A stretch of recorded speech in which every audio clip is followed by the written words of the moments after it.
One.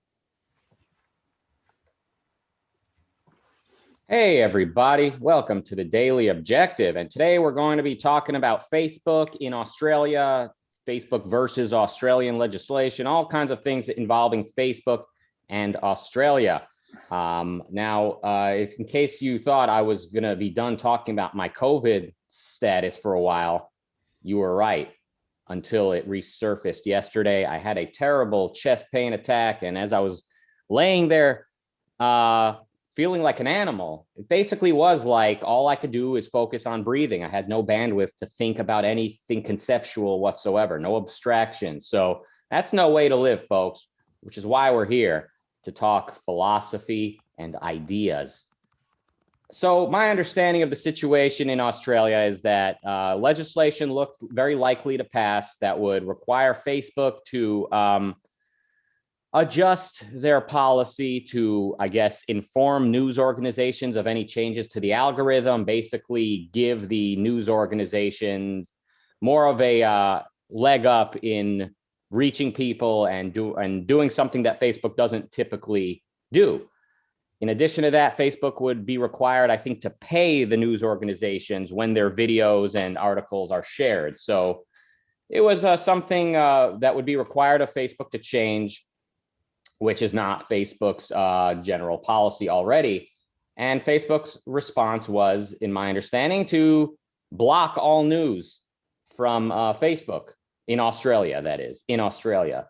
So I imagine there's some conflict among a lot of people right now. On one hand, you know, the media is evil, right? We hate the media. There's nothing good coming out of the news and the media. So good. But then wait, we also hate big tech, right? We hate Facebook. They are communists. They are, they are Orwell's dream nightmare manifest. And now Facebook is, in a sense, shrugging. They're saying, all right, you don't want us in Australia doing things our way. Good luck. Now, this should be great news for all the Facebook haters, right? This should be great news for all the big tech fearers out there, people who fear big tech. There you go. Facebook is leaving. This should be exactly what you want. Or they're not leaving, but they're blocking news. So good, right? Now Facebook will not be manipulating the algorithm to give you, leftist news. They're not going to force you to vote leftist anymore. This should be excellent news to all the anti-big tech folks. But anyway, I'll stop mocking everybody here and just say, I think this is great. This is a rare sign of a company showing their teeth a little bit or I guess just sort of having a spine. Just kind of like, I guess, shrugging really is the best analogy, the best imagery to use here. So good stuff, bad stuff. Let's talk to a guy who, when they make The Social Network Part 2, who could he play? Interesting. I know, what's his name? Eisenberg is probably going to play Zuckerberg again. Yeah, I don't know. Well, let us know in the comments. How does that sound? By the way, as soon as this episode is done, we will be jumping over on the Clubhouse app. It's a hot new app for iPhone users. Get an iPhone real quick. Join us on Clubhouse.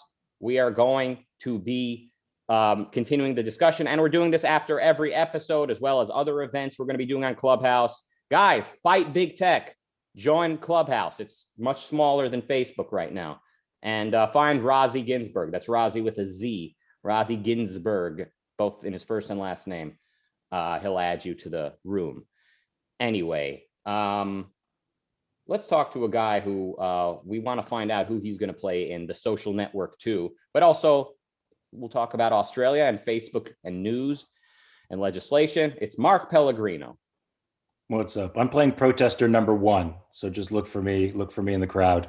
In these tough times, extra work is still work. That's what I say. I'll take it. So what inspired this legislation? Do you know at all?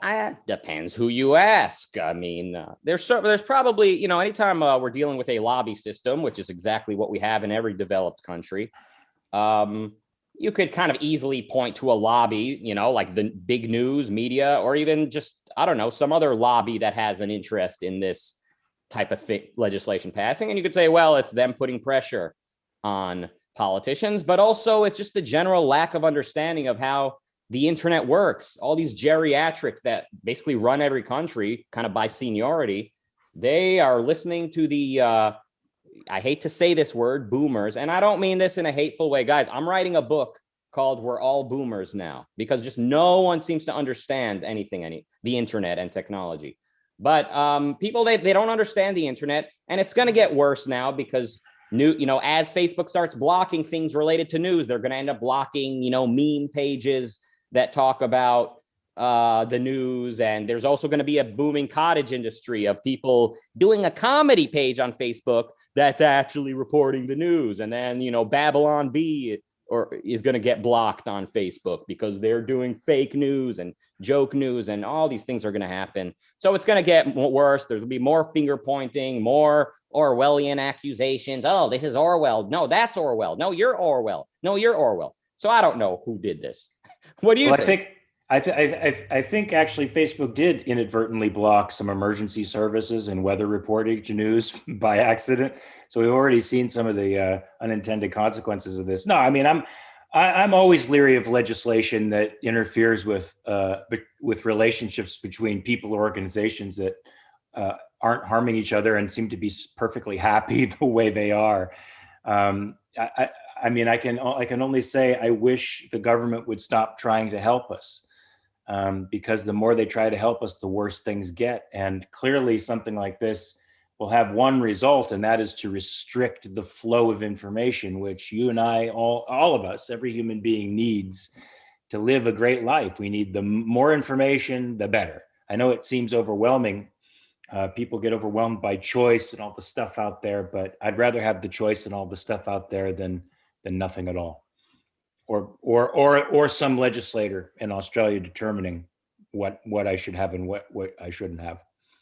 Right. And I think this type of legislation is meant to help out establishment legacy media more than anyone else. But we also know that in recent years, alternative news has sort of become so big. They are like the pigs in Animal Farm at the end. You can't really tell the difference between them.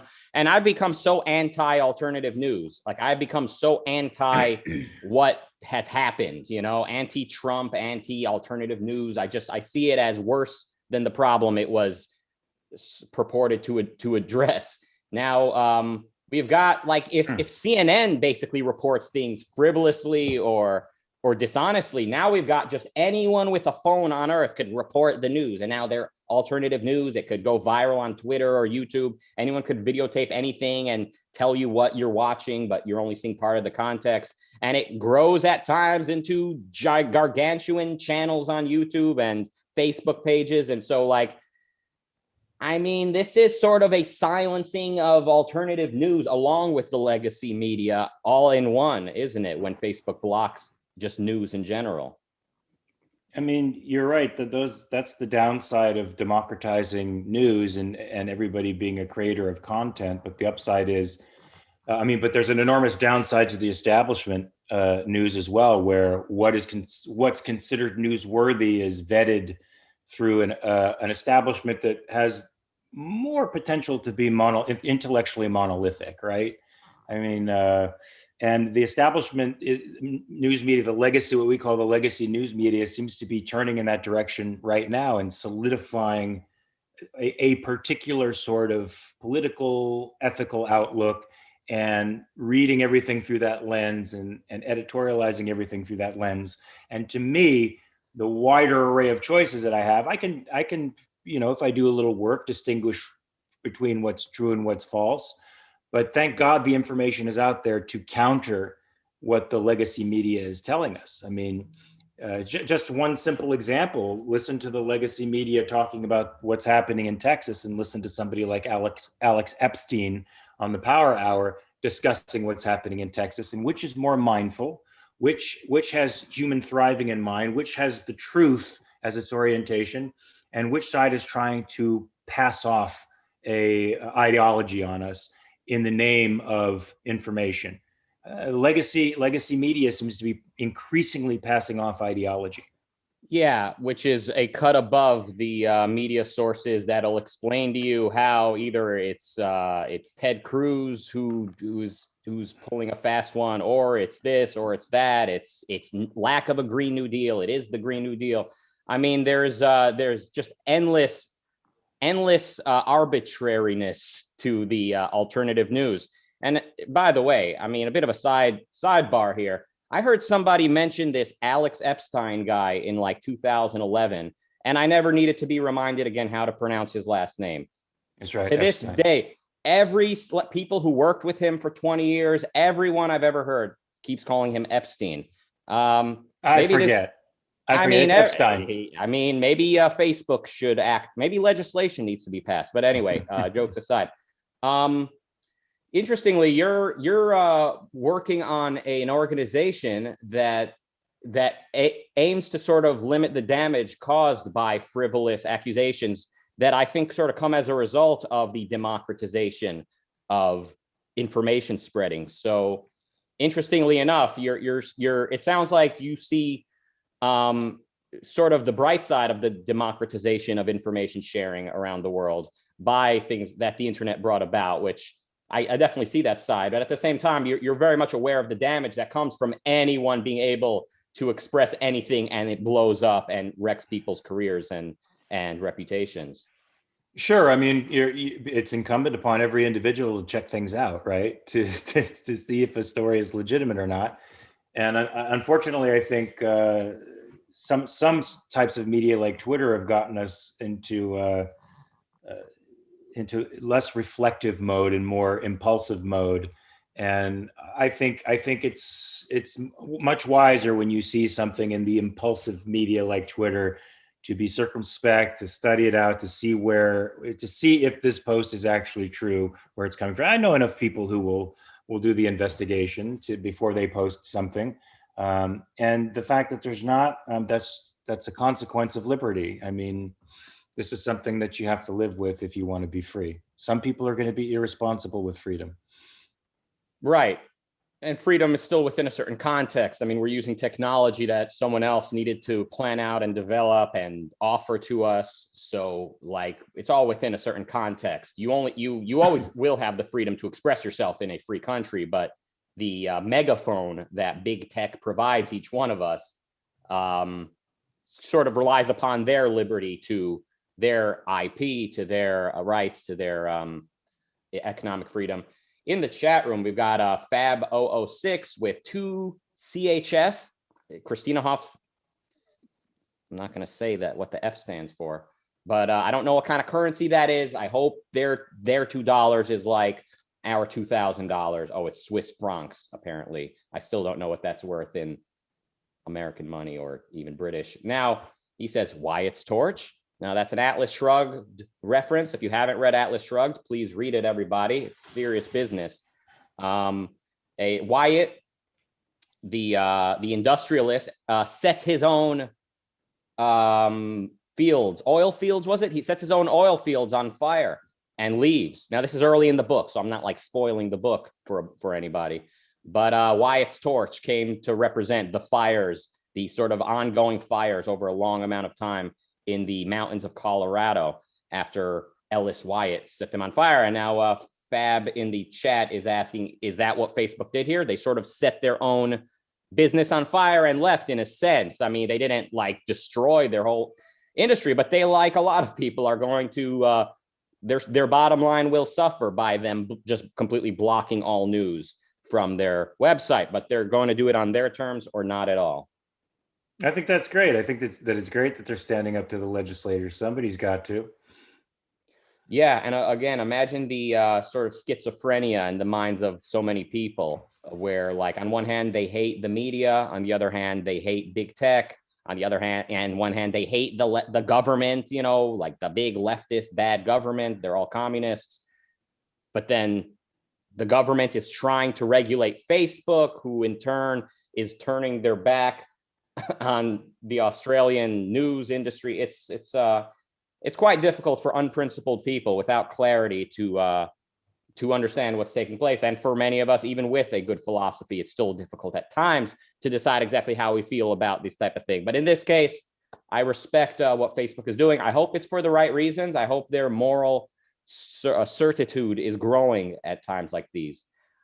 Thank you, LMH, for the £4 or euros. I still forget which one. And of course, thank you, Mary Ellen, one for the $4 American. Now that I know all about.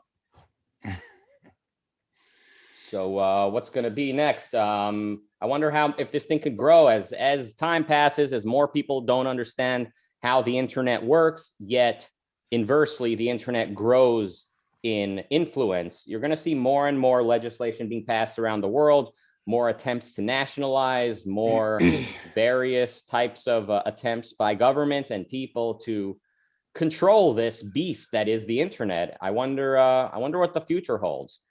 There's a lot. Maybe this is the battleground where we really suss out what rights and property mean.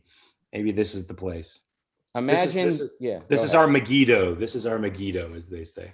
Armageddon. Do they say that? Armageddon. Or Armageddon? Wasn't Megiddo? Wasn't that the actual battleground? I mean, you're the expert, Lucifer. I don't. Yeah. But I mean, imagine Silicon Valley, all this energy and intellect that goes into developing these enormously complex business models and technologies. Imagine that type of energy also going into the sort of moral leg that these things stand on, the ethics beneath it. Imagine that kind of energy and focus going into promoting an ethics compatible with capitalism. The world could become much better very, very quickly with the amount of influence that can be had. And it starts with you and me. So I still haven't found a better role for you in the social network 2 than protester number 2, was it? Number 4?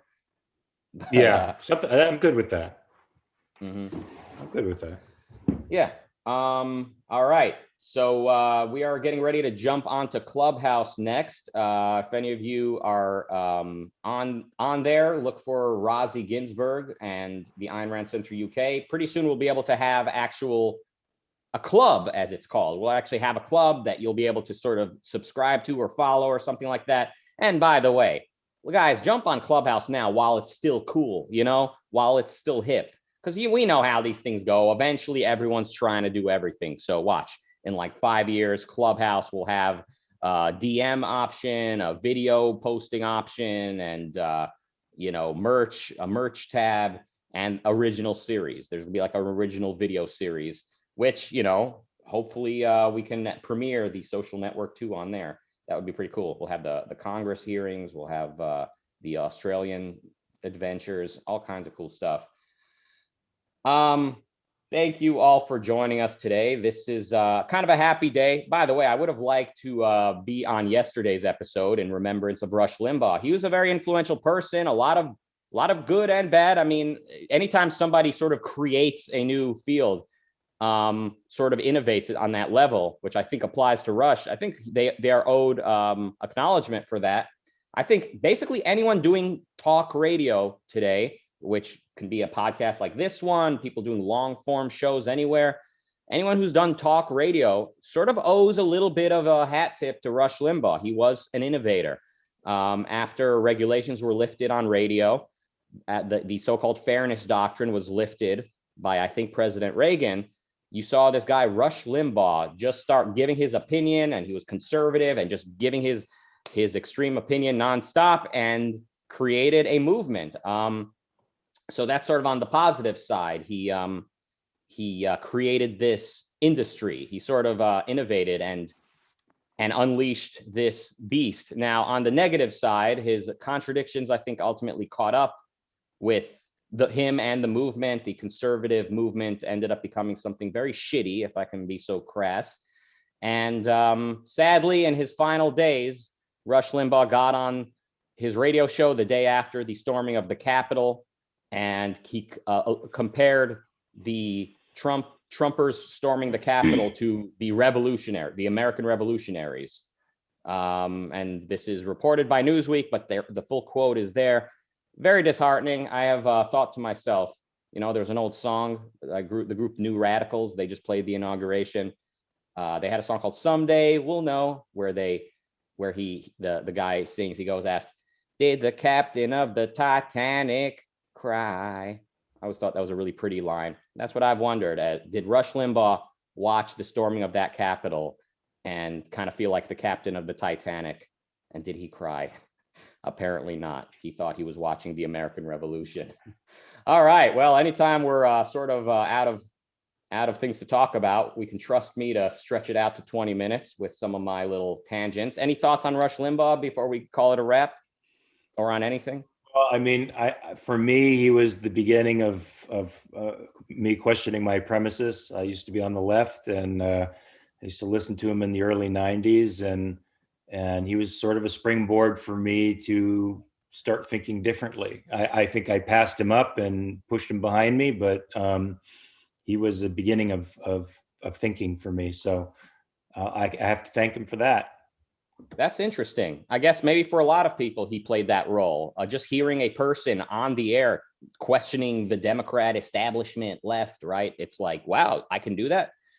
For me, I was already an Ayn Rand fan when I started paying attention to politics and talk radio and stuff. So I kind of was seeing the conservatives as sort of an ally, like many people do to this day. But I have to give thanks to people like Yaron Brook, who took advantage of the emerging media, YouTube and podcasting, to clearly state why the Rush Limbaughs of the world are not capitalists and they're not objectivists. And, you know, where would I be? Where would we be? We could be sitting here talking about how great Trump is. So thank you to the objectivists who led the way and paved the way. I think many of us passed, many of the objectivists sort of passed through the right side of the aisle before we just leave the spectrum altogether. Yeah. So, and some people never have quite completed that past. That's true. That intermediate state. So anyway, it's all about the journey, guys. You know, think independently, follow your judgment, and I believe you'll end up discovering the truth. So anyway, rest in peace, Rush Limbaugh.